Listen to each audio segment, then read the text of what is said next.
오늘 하나님의 영광이라는 시리즈 설교 9번째 시간입니다. 하나님의 영광과 하나님의 이름의 상관성에 대해 말씀을 나누도록 하겠습니다.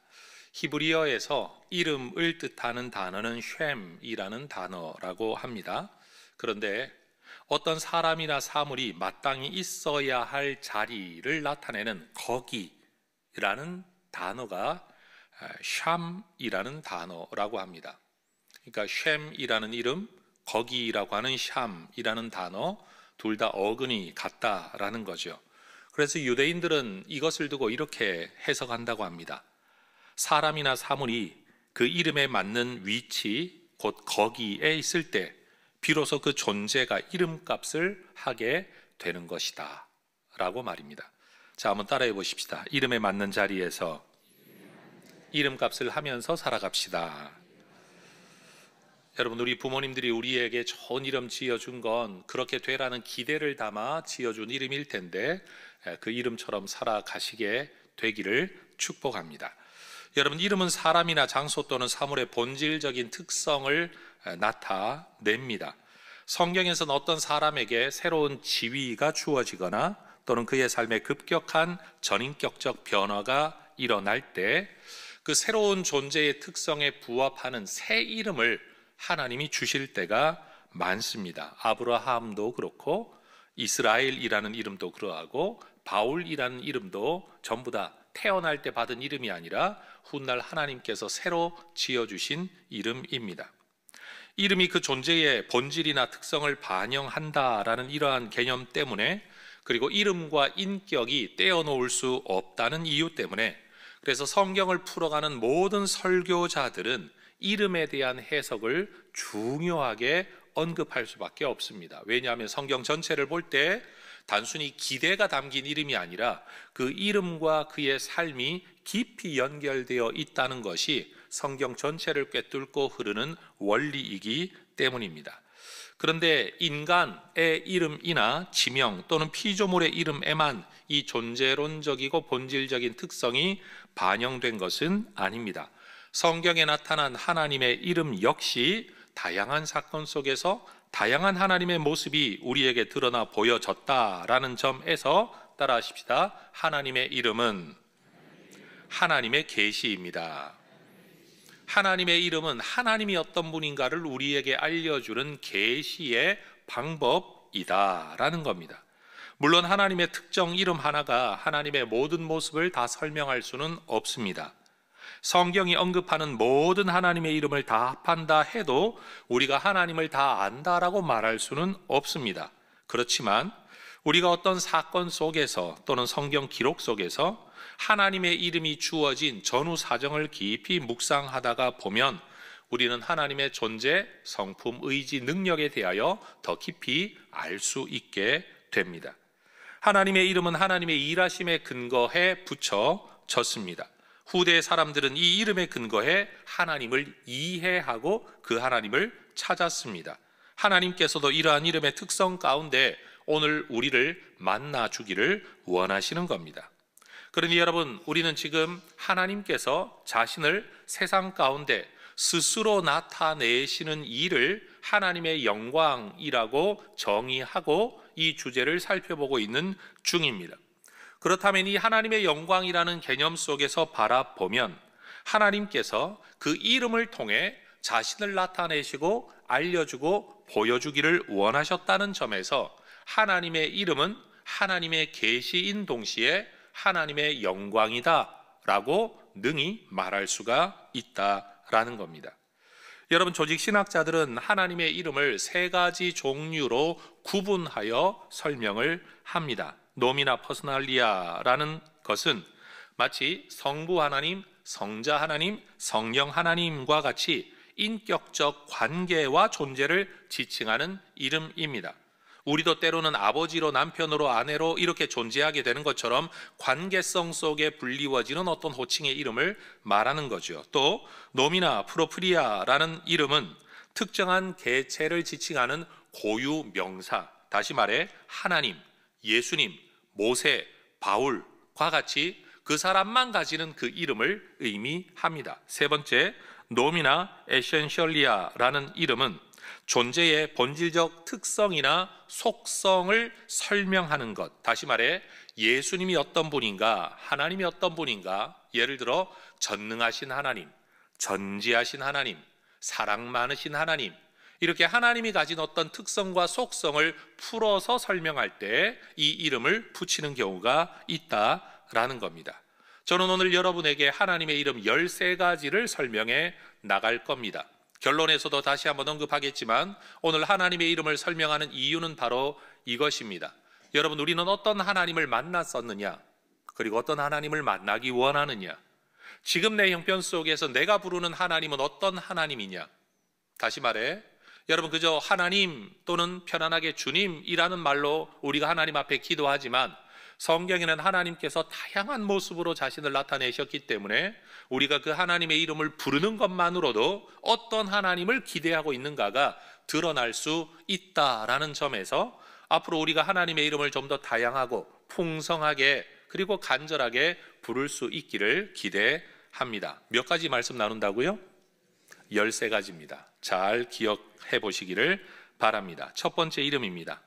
히브리어, 아람어, 아랍어 등의 셈족 언어 가운데서 신을 지칭하는 가장 보편적인 호칭은 엘이라는 단어입니다. 그래서 성경에서 엘자가 들어간다, 그럼 전부 다 하나님과 연결되어 있다라는 것을 우리는 알 수 있습니다. 주인이라는 뜻, 강하고 힘센 존재라는 의미를 가지고 있는 단어입니다. 엘이라는 이름이 복수형으로 사용될 때는 엘로힘이라고 이야기됩니다. 충만한 힘을 가진 존재, 경외와 공포의 대상, 우리가 흔히 말하는 절대자, 진짜 하나님이라는 의미입니다. 신약에서는 이 단어와 상응하게 데오스라는 헬라어 하나님이라는 데오스라는 단어가 쓰여지죠. 성경에서는 천지를 창조하신 하나님을 이야기할 때 창세기 1장 1절에서부터 하나님을 엘로힘이라는 말로 부릅니다. 우리가 모두가 생각할 수 있는 절대자 하나님, 창조주 하나님을 지칭하는 이름이라는 겁니다. 모세는 이스라엘 백성을 출애굽시키시고 광야에서 그들을 인도하신 하나님을 일컬어 신 중의 신, 엘로힘 중에 진짜 엘로힘이라는 말로 하나님의 이름을 우리에게 설명합니다. 온 세상에 초월한 절대적 초월자의 이름, 바로 엘 또는 엘로힘이라는 이름이라는 겁니다. 두 번째, 이런 하나님을 일컬어 너무나도 초월한 그 하나님, 모든 것 위에 지극히 높으신 하나님을 뜻할 때 여호와 엘욘이라는 이름이 쓰여집니다. 이 이름은 멜기세덱 사건에서 처음 성경에 등장합니다. 따라하십시다. 지극히 높으신 하나님. 발람 선지자도 하나님을 이야기할 때 지극히 높으신 자라는 말로 하나님을 표현하죠. 바빌론 왕의 낮아짐에 대한 이사야 선지자의 예언 가운데에서도 지극히 높은 분이라는 말로 하나님을 설명합니다. 특별히 시편에 보면 하나님에 대한 이런 문학적 표현들이 굉장히 많이 등장하죠. 지존하신 여호와, 우리가 찬양을 부를 때도 지극히 존귀하다라는 뜻에서 지존하신이라는 말을 쓰는 게 바로 이 여호와 엘욘이라는 이름에서 온 표현인 겁니다. 여러분, 우리는 세상에 많은 주가 있다고는 하지만 그 중에 진짜 주인 되신 분, 만주의 주, 세상의 왕이라고 일컫는 많은 존재가 있지만 그 중에 진짜 왕은 하나님밖에 없다, 만왕의 왕이라고 우린 하나님을 고백합니다. 우리가 하나님을 유일하신 분, 절대자, 최고의 높으신 분으로 언급하는 신앙의 고백이 바로 여호와 엘욘이라는 거죠. 세 번째 이름입니다. 하나님께서 당신의 백성과의 관계에서 특별한 능력으로 나타내실 때 그 하나님의 이름을 우리는 엘 샤다이라고 부릅니다. 강력하다라는 뜻의 샤다드라는 단어에서 유래한 것으로 알려진 이 표현은 하늘과 땅의 모든 권세를 소유한 하나님, 절대 능력을 가진 하나님을 고백하는 이름입니다. 헬라어 신약 성경에서는 판타크라토르라는 이름, 여러분 이걸 영어로 번역할 때는 올마이티라는 단어가 쓰여지는 거죠. 하나님께서는 자손이 없었던 99세의 아브라함에게 나타나셔서 자손을 약속하십니다. 그때 하나님은 자기 스스로를 이 이름으로 나타내십니다. 따라하십시다. 나는 전능한 하나님이라. 하나님이 이 아브라함에게 나타나셔서 자신을 계시하시면서 나는 전능한 하나님이다, 엘 샤다이다 라고 말씀하셨다는 겁니다. 아무것도 없는 아브라함에게 크게 번성하게 하실 것을 약속하시고, 자손을 볼 수 없는 아브라함에게 많은 자손을 약속하시고, 그에게 새 이름을 허락하시죠. 아브라함이 아니라 아브라함이라는 이름으로 새로운 존재의 새 삶을 약속하시고, 그리고 심히 번성하게 하실 것도 약속하십니다.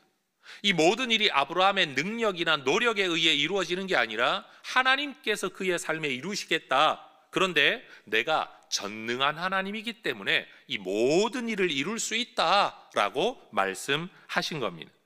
여러분, 하나님은 우리의 생각이나 힘이나 경험이나 능력에 제한받지 않으십니다. 여러분, 하나님은 하나님의 능력 그 자체만으로 모든 부족함을 뛰어넘는 분이심을 믿습니다. 그래서 로마서에서는 하나님은 죽은 자를 살리는 하나님이라는 표현과 함께 없는 것을 있는 것처럼 부르는 하나님이라고 성경이 말합니다.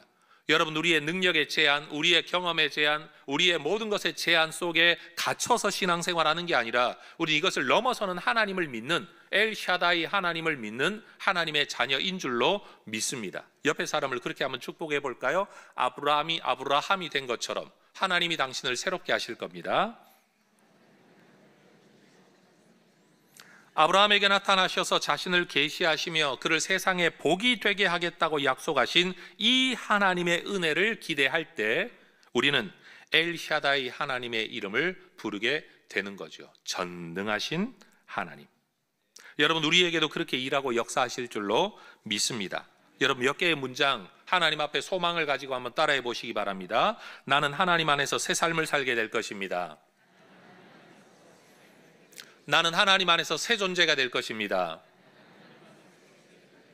나는 하나님 안에서 새 이름으로 불리게 될 것입니다. 나는 하나님 안에서 번성하게 될 것입니다. 나는 하나님 안에서 세상을 복되게 할 것입니다. 여러분, 이건 아브라함이 꿈꿨던 일이 전혀 아닙니다. 자기 인생의 계획을 세운 적이 없습니다. 이렇게 되게 해달라고 기도한 적도 없습니다. 그러나 전능하신 하나님이 그에게 찾아오셔서 내가 너를 그렇게 만들어 가겠다고 약속하셨습니다. 어떤 이름으로? 엘 샤다이, 전능한 하나님의 이름으로 말입니다. 여러분, 이 하나님이 우리의 하나님인 줄로 믿습니다. 네 번째 하나님의 이름은 말 그대로 고유명사, 하나님에게만 적용되어지는 그 이름, 오늘 우리가 출애굽기 3장에서 보았던 야훼 또는 여호와라고 일컬어지는 바로 그 이름입니다. 이 이름은 다른 어떤 신에게도 사용된 적이 없는 정말로 독자적인 하나님만의 이름입니다. 이름이 인격과 연결되고 존재와 연결된다라는 것은 인간이 만들어낸 게 아니라 하나님이 그렇게 행하시는 결과입니다. 복수형으로도 사용된 적이 없고 전미사가 붙은 적도 없는 이 독자적인 이름, 하나님 외에 누구에게도 사용되지 않는 이 이름, 하나님은 이 이름을 귀히 여기셔서 이 이름을 함부로 사용하지 말라고, 아무에게나 말하지 말라고 이야기합니다. 여러분, 예를 들어서 이방의 다른 사람들도 자기들 나름대로 절대자를 생각할 때는 자기들의 신을 엘로힘이라고 부를 수 있습니다. 우리가 하나님을 하나님이라고 부를 때 세상 사람들도 하느님이라고 호칭할 수 있는 것처럼 어떤 절대자를 상징하는 이름으로 붙일 수는 있어요. 엘로힘 같은 건 그런 거예요. 그러나 여호와라는 이름은요, 하나님의 고유한 이름이에요. 그래서 유대인들은 이 이름을 함부로 언급하지 말라는 하나님의 말씀을 따라, 특별히 레위기 24장 16절의 말씀을 문자적으로 지키기 위해서 하나님의 이름을 입에 올려 발음하는 것도 금하였다라고 합니다. 그러니 하나님의 말씀이 성경에 기록되어 있는데 분명히 하나님의 이름인데 내가 혹여라도 이 이름을 함부로 언급하다가 죽을 수도 있고 벌 받을 수도 있으니 이 이름이 등장할 때마다 발음을 하지 않아야 하고 지나가는 거예요. 그러니 여러분, 옛날 원래 히브리어 성경은 모음이 없이 자음으로만 기록되어 있었는데 관례적으로, 문화적으로, 습성적으로 누구나 읽을 수는 있었다고 합니다. 그런데 이 이름은 한 번도 발음해 본 적이 없어서 점차 사람들이 발음하는 법을 잊어버렸겠죠. 그런데 이건 분명 하나님을 뜻하는 문자다라는 것은 누구나 알았다는 거죠. 그래서 신성을 나타내는 네 개의 문자, 그래서 신성사문자라고 일컬어지는, 여러분 이 단어, 사람들은 이 이름이 등장하면 그대로 읽지 않고 하나님이 전능하신 분, 나의 인생의 주인이라는 고백을 담아서 아도나이라는 이름으로 바꾸어 읽었다고 합니다. 실제로 그 단어의 발음이 아니라 완전히 다른 발음으로, 예를 들어 여러분이 저를 존중해서 정명호 목사라고 일컬어지는 어떤 편지글을 읽을 때 우리 목사님이라는 말로 바꾸어 읽는 것처럼 하나님의 이름이 등장하면 그걸 그대로 발음하는 게 아니라 나의 주님이라는 아도나이라는 말로 바꾸어 읽었다는 거죠. 후대의 마소라 사람들은 이 신성을 나타내는 네 개의 문자를 읽을 때 아도나이를 발음했던 이 모음을 여기에다가 맞춰가지고 여호와 또는 야훼라고 발음했다라고 알려진 것이 지금까지의 우리의 이해입니다. 그래서 출애굽기 6장 2절에서도 우리가 하나님의 이름을 여호와라고 지금 이렇게 읽고 기록하고 있는 건 바로 그런 전통을 이어받은 우리의 이해일 뿐이라는 사실이죠. 하나님은 자기를 일컬어 나는 그냥 존재하는 자다. 영어로 말하면 그냥 I am. 나는 그냥 존재하는 자다. 우리 하나님께서 누군가에 의해 존재하는 게 아닌 자존성, 변치 않는 분, 영원한 하나님.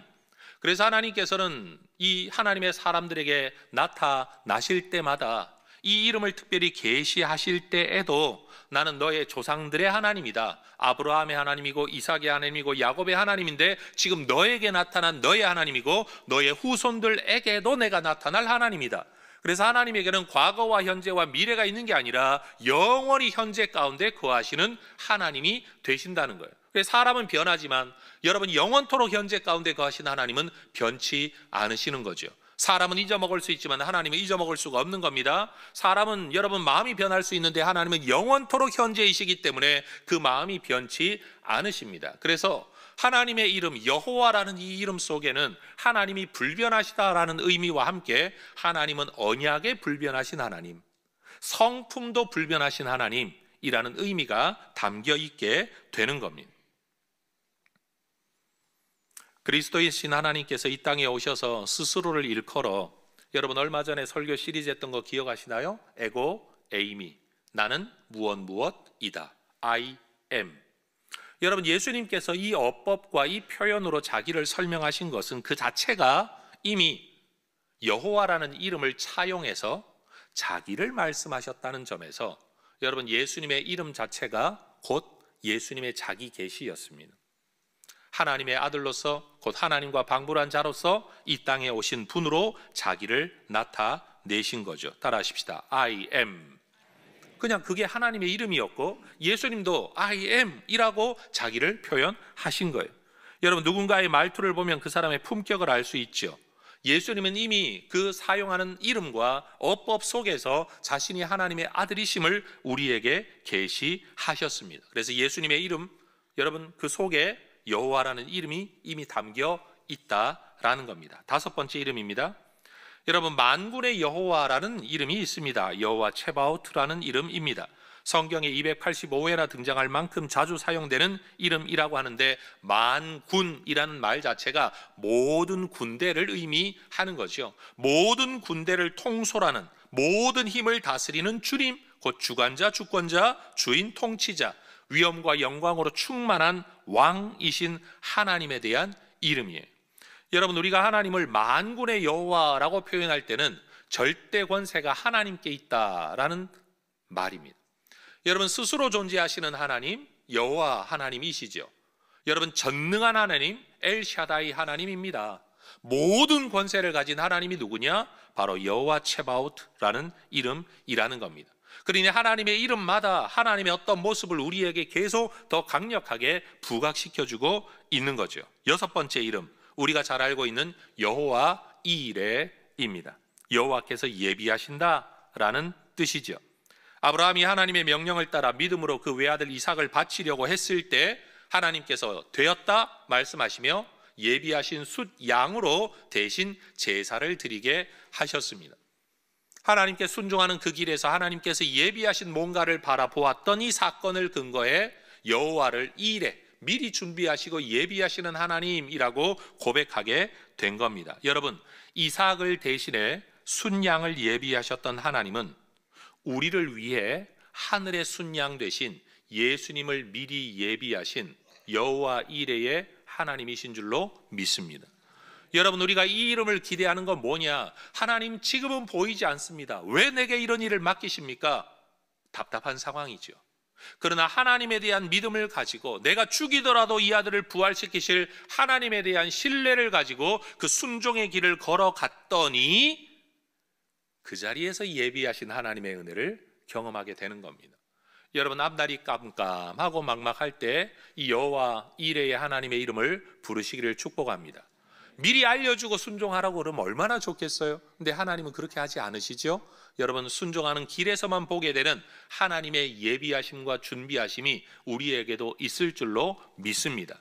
뭔가 좀 장담해 주시고 답을 주시고 확신을 주시고 근거를 주시면 참 좋겠다, 그래서 움직이기 힘들다라고 여겨질 그때 우리는 여호와 이레의 하나님을 불러야 합니다. 기대하면서 불러야 됩니다. 하나님, 지금은 보이지 않지만 분명 순종하다가 보면 하나님이 예비하신 은혜를 내가 경험하게 될 줄로 믿습니다.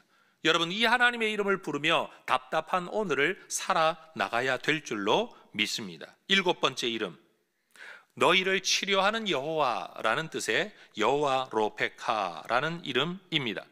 치료하다라는 뜻의 라파라는 단어에서 파생한 이름이죠.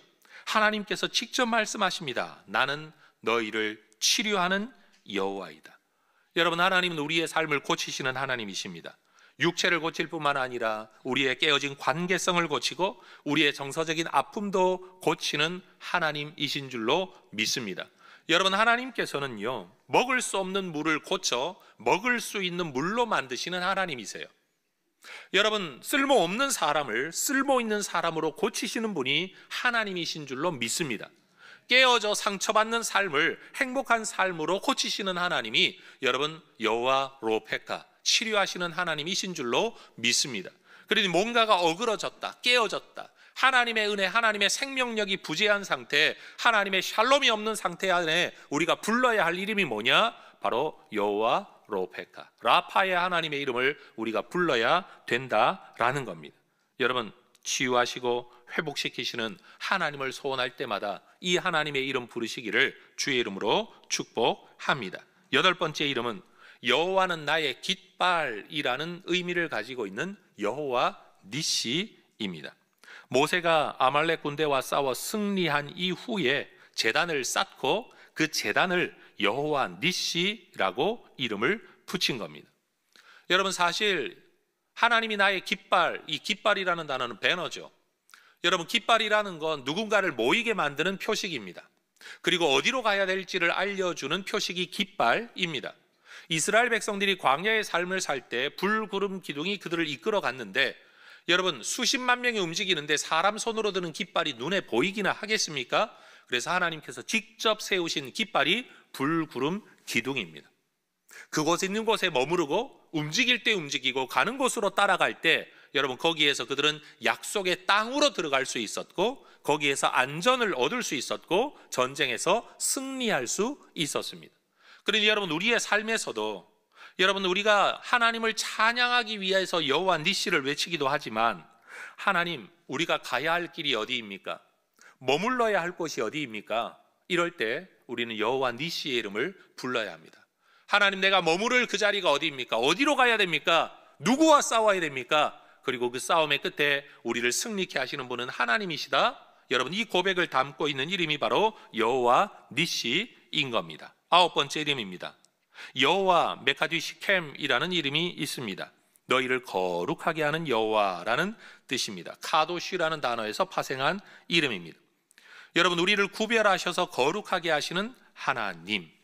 여러분, 우리의 윤리가 우리의 거룩함을 반영할 수는 있지만 우리의 거룩은 온전하지는 못합니다. 완전할 수가 없습니다. 아무리 거룩하게 살려고 애를 써도 우리의 거룩은 완전할 수 없습니다. 하나님의 선택과 은혜만이 우리를 온전히 거룩하게 하고 구원에 이를 자격을 얻게 하는 겁니다. 따라하십시다. 나는 너희를 거룩하게 하는 여호와이다. 여러분, 하나님이 우리를 부르시고 선택하셔서 우리가 거룩하게 됩니다. 마치 자격 없고 능력 없는 어떤 일꾼을 여러분, 소유주가 아니면 오너가 일을 맡깁니다. 그런데 자기가 부족하다는 걸 자기도 압니다. 그런데 오너가 그 사람을 불쌍히 여겨 일을 맡기고 그 일에 부족함이 있으면 또 다른 사람을 붙여서라도 그 일을 온전하게 해결하도록 도와줍니다. 그의 능력이 그 자리를 지키는 게 아니라 은혜가 그 자리를 지키게 만드는 겁니다. 여러분, 우리의 거룩함은 하나님의 거룩함, 곧 예수의 거룩함으로 인해 온전해지는 줄 믿습니다. 우리 거룩함이 다가 아니에요. 오늘날 교회의 거룩함을 외치는 분들이 굉장히 많습니다. 맞습니다. 교회는 거룩해야 됩니다. 세상과 달라야 됩니다. 그런데 여러분, 우리에게 낭패감이 있잖아요. 달라야 된다고 말해서 달라지지 않는다는 사실이에요. 달라야 된다는 건 아는데 내 마음이 그렇게 못 간다는 사실을 우리는 다 압니다. 그때 우리는 고민하죠. 이러고도 내가 구원받은 사람인가? 그때 우리의 존재와 거룩함의 근거는 내 윤리성에 있는 게 아니라 예수 안에 있다는 사실. 바로 예수의 거룩함과 피가 우리를 온전하게 만든다는 이 사실이 다시 우리를 하나님 앞에 엎드리게 만드는, 하나님을 예배하게 만드는 이유가 된다라는 거죠. 흔히 많은 사람들이 오해를 합니다. 구약에서는 율법이고 신약은 은혜다. 구약과 신약은 다르다고 이야기하지만 여러분, 하나님의 이름만 들여다보더라도 결국 우리를 거룩하게 하는 분 누구라고요? 하나님. 우리를 의롭게 하는 분 하나님이에요. 우리를 온전하게 하는 분 하나님이에요. 하나님의 은혜만이 우리를 살게 한다는 점에서는 구약이나 신약이나 다를 바가 하나도 없어요. 하나님 앞에 설 수 있는 모든 가능성은 오직 하나님의 은혜에만 나온다라는 거죠. 바로 여기에서 이어진 이름, 우리를 거룩하게 하는 하나님의 이어진 이름이 바로 여호와는 우리의 의가 되신다라는 점에서 여호와 츠드케누라는 이름입니다. 하나님이 우리의 공의가 되세요. 우리 자신의 의 때문이 아니라 하나님이 우리의 의가 되어 주심으로 우리가 의로운 자라는 자격을 얻게 된다라는 겁니다. 11번째 이름, 여호와는 평강이시다라는 뜻의 여호와 샬롬이라는 이름입니다. 사사 기드온이 하나님과 자기 사이의 모든 일을 화평하게 된 것을 기념하여 오브라에 있는 제단에 붙인 이름이 여호와 샬롬입니다. 여러분, 예루살렘이라는 이름도 샬롬이라는 이름에서 파생된 이름이에요. 여러분, 살룸, 샬롬, 이 모든 것들이 하나님이 주시는 은혜의 평강을 상징하는 것이죠. 사실 이 샬롬의 가장 극단으로 올라가면 하나님이 세상을 다 만드신 다음에 보시기에 좋았더라 하는 이 상태, 하나님이 원하는 뜻대로 실현된 그 상태가 샬롬의 상태죠. 샬롬은 그냥 아무 일이 없는 상태가 아닙니다. 하나님의 통치가 실현되어져 하나님의 질서가 확립되어짐으로 부족한 모든 것들이 메꾸어져 우리가 극대의 평안을 누리는 상태가 바로 샬롬인 겁니다. 그래서 여러분, 기독교인들은 항상 만나면 평안을 묻죠. 부활하신 예수님께서도 평안하냐라고 물으시며 인사하셨던 것, 이게 교회 안의 전통인 겁니다. 여러분, 하나님은 우리 삶의 통치자로서 우리에게 평안을 주시는 분이십니다. 그리고 하나님과 우리 사이에 평안을 이룰 수 있는 길은 예수님밖에 없습니다. 그러니 우리는 예수님이 여호와 샬롬이시다라고도 고백할 수 있어야 할 겁니다. 12번째 이름입니다. 여호와는 나의 목자라는 뜻, 여호와 로이라는 이름입니다. 시편 23편에 말한 것처럼 여호와는 나의 목자다. 하나님이 나의 목자이다. 우리 삶을 푸른 풀밭과 쉴만한 물가로 인도하시는 분은 하나님이십니다. 비록 우리 삶에 여러분 사망의 음침한 골짜기와 같은 길을 지날 수는 있지만 그 길을 벗어나는 길은 벗어나려고 발버둥 치는 게 아니라 목자를 따라가면 결국 언젠가는 그 길을 벗어나게 될 것입니다. 삶의 어려움을 벗어날 수 있는 비결은 다른 게 아닙니다. 여러분, 그리스도를 따라가는 것, 목자이신 주님을 따라가는 겁니다. 우리 부목사님들의 사택을 건축한 이후에 이 건물의 이름을 뭘로 지을까 고민하다가 여러분, 주님이 나의 목자이시고 또 성도들의 또 다른 목자가 된 목회자들의 공간이기 때문에 엘로이빌이라고 지었어요. 엘은 하나님이라는 뜻, 이제 아시겠죠? 로이, 목자라는 뜻이에요. 하나님이 나의 목자, 하나님의 목자들이 거하는 집, 빌라, 바로 거기에요. 엘로이빌. 이제 안 잊어먹으시겠죠? 예. 여러분, 하나님께서 우리의 목자가 되십니다. 주님이 우리를 이끌어 가십니다. 여러분, 주님 안에서 우리의 삶의 길 걸어가시기를 축복합니다.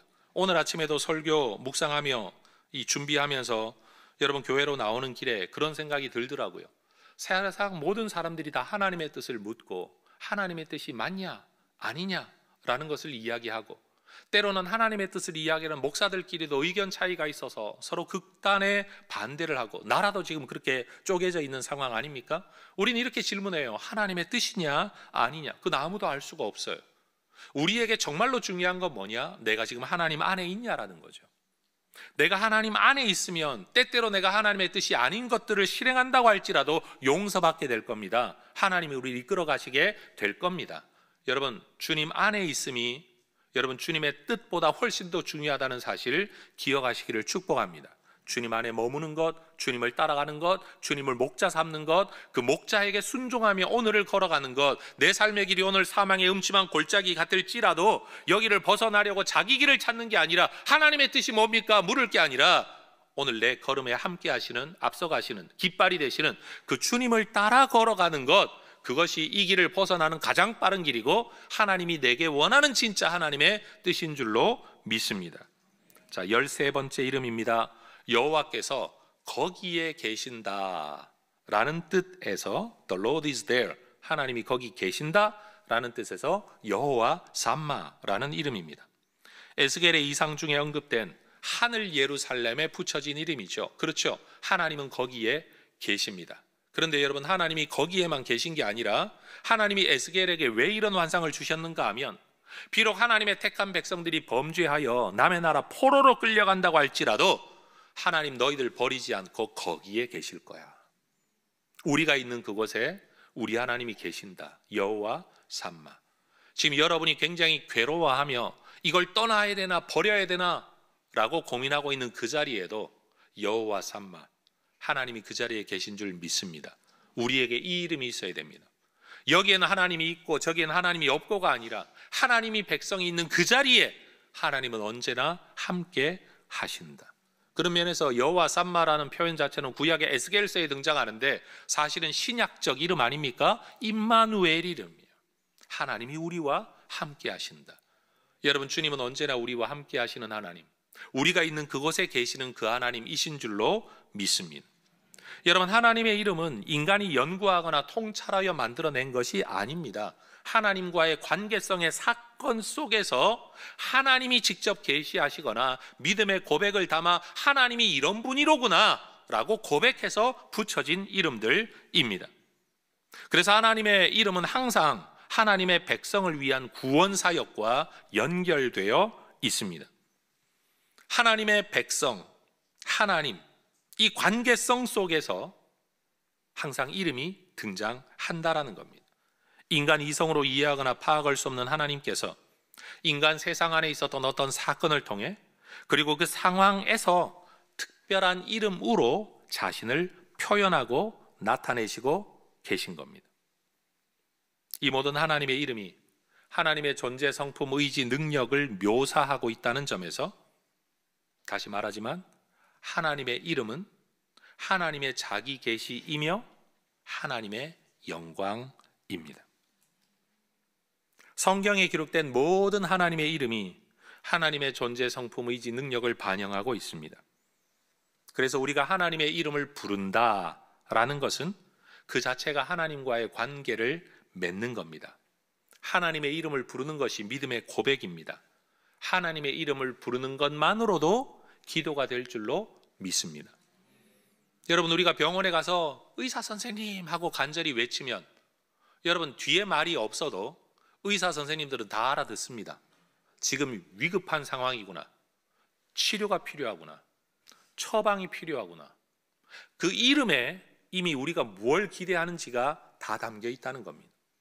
여러분, 기도를 잘하느냐 못하느냐, 길게 하느냐 짧게 하느냐 다 떠나 우리가 어떤 하나님의 이름을 부르느냐 하는 것만으로도 이미 그 자체로, 이름만으로 기도가 되는 줄로 믿습니다. 하나님께서는 우리의 직책이나 역할도 귀히 여기십니다. 그러나 하나님은 우리 존재 자체로 우리를 대해 주시죠. 그래서 어느 날 하나님께서 모세에게 그렇게 말씀하십니다. 출애굽기 33장 17절에서 내가 이름으로도 너를 안다. 여러분, 이 말씀을 들을 때 여러분 마음에 어떤 감동, 또는 생각 떠오르십니까? 이름으로도 내가 너를 안다. 하나님은 우리를 아십니다. 그리고 우리의 특징을 아십니다. 본성을 아십니다.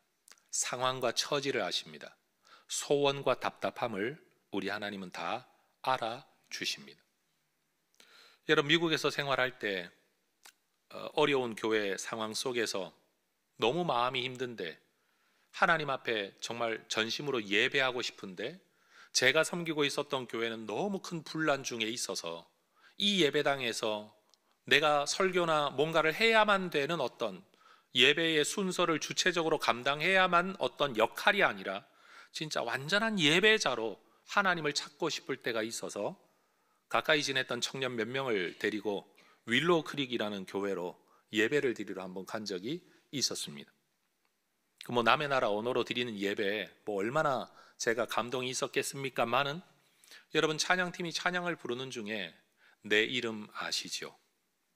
여러분, 그 찬양을 부르는데 제 평생에 여러분 찬양 부르면서 눈물 흘리는 게 유일한 경험입니다.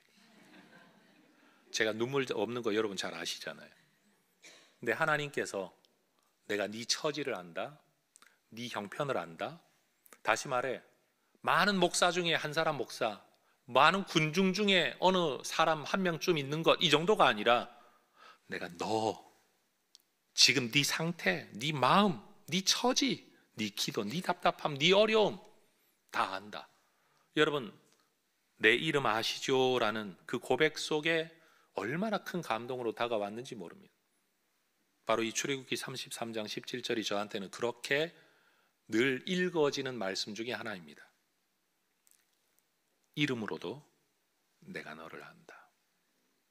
여러분, 하나님은 여러분을 부를 때 야 해성교회 성도들아 이렇게 부르지 않으십니다. 하나님은 우리의 기도를 들을 때 야 니네들 뭐 떼거지로 기도하면 알아서 들어줄게. 우리 하나님 그렇게 듣지 않으십니다. 이름으로도 내가 너를 안다. 근데 여러분, 그 하나님 앞에 우리는 어떻게 다가가야 될까요? 이름으로 다가가야 됩니다. 내가 기대하는 그 인격적인 모습, 그저 막연히 그냥 하나님이라고 퉁 치고 넘어가는 어떤 이름이 아니라 난 하나님의 이런 모습, 이런 은혜, 이게 필요해서 이 하나님을 만나고 싶어서 주님 앞에 나왔습니다 라고 고백할 수 있는, 여러분, 하나님의 이름을 부를 때마다 좀 더 다양하고 좀 더 풍성하고 좀 더 세밀하고 좀 더 간절하며 여러분 원하는 그 내용이 담겨있는 이름으로 우리 하나님 앞에 나아갈 수 있기를 축복합니다. 여러분, 부부가 사랑의 고백을 하는데 갑자기 직책을 부르며 다가오면 얼마나 안 어울립니까? 그렇죠? 여러분, 직책으로 부를 일도 있겠지요. 그런데 이름으로 불러야 될 때가 있지 않겠습니까? 우리가 하나님 앞에 여러분 하나님을 믿어야만 하나님의 이름을 부를 수 있습니다. 그리고 그 이름 속에 나타난 사건을 믿어야만 그 이름으로 하나님 앞에 나아갈 수 있습니다. 그리고 하나님은 그 모습으로 우리에게 반응하실 줄로 믿습니다. 여러분, 어떤 하나님을 기대하십니까? 어떤 하나님을 만나셨었습니까? 어떤 이름으로 하나님을 알고 계십니까? 그리고 어떤 이름의 하나님을 부르고 싶으십니까? 여러분 잘 들어보십시오. 하나님의 이름을 믿는 것이 하나님에 대한 신앙입니다. 아멘이십니까? 하나님의 이름을 높이고 귀히 여기는 것이 예배입니다. 하나님의 이름을 부르는 것이 기도입니다. 하나님의 이름을 전하는 것이 전도입니다. 하나님의 이름을 외치는 것이 찬양입니다. 하나님의 이름은 그 자체로 하나님의 자기 계시이고 하나님이 자신을 세상 가운데 나타내 보여주셨다는 점에서 하나님의 이름은 하나님의 영광입니다. 기도하겠습니다.